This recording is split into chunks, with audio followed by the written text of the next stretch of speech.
Започна да се поставува осветлувањето во паркот пред зградата на локалната самоуправа. Активностите се превземаат откако граѓаните од околните стамбени објекти кои најчесто го користат паркот за релаксација, побарале од надлежните истиот да биде осветлен.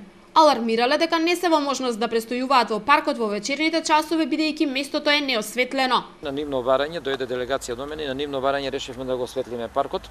Во две фази ќе го осветлуваме. Првата фаза ќе чини околу 200.000 динара, ќе бидат поставени неколку светилки, односно 8 светилки ќе бидат поставени во првата фаза и после ќе бидат поставени уште 6 светилки за да видиме каков ефект ќе се добие од првобитното осветлување.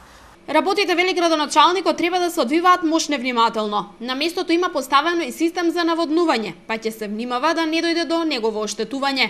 Чадиев очекува дека со завршувањето на учебната година и почетокот на летната сезона ќе се зголеми фреквенцијата во овој дел од градот и паркот ќе биде уште повеќе посетен. И овој дел на паркот, односно овој дел на популарна општина наречен на местото за живење е многу посетен од нашите сограѓани, од младите деца, бидејќи ќе заврши сега и учебната година, и сето ова ќе можат они да го користат и до вечерни часови, а при тоа на никого да не му сметаат околината.